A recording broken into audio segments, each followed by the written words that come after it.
take a look at the most common animals used for fur today. The first being mink.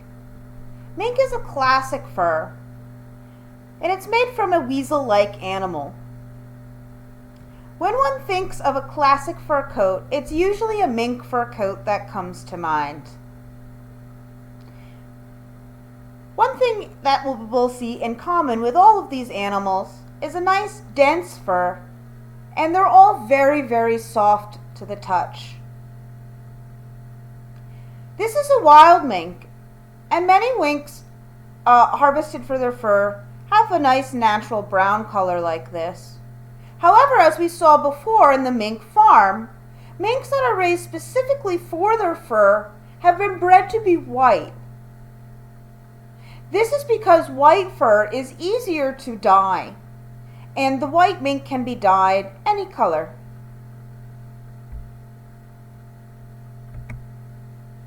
Fox. Fox fur is made from farmed foxes. They don't typically have the reddish color that we associate with wild foxes. However, foxes that have been hunted or trapped in the wild can be used for fur and do appear sometimes. However, for the most part, what we'll see in garments is a more tawny color. The fox has long been prized for its fur, especially the very fluffy tail that can be made into puffy details on a fur garment.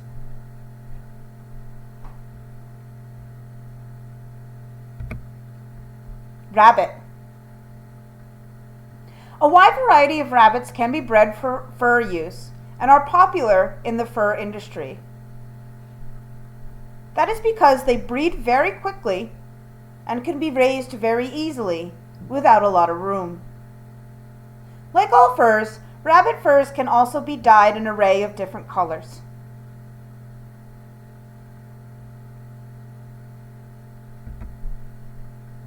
Chinchilla. Chinchilla is often regarded as the softest fur available to make into fur coats, and it is incredibly soft. Truly, you've probably never felt anything like it if you haven't felt it before. However, the chinchilla is very small, being only about the size of a guinea pig, even a little bit smaller. This means many chinchillas must be killed to make one single garment. This also makes the chinchilla fur incredibly expensive. How expensive? A jacket on the right, made from chinchilla, could easily fetch $30,000, if not more.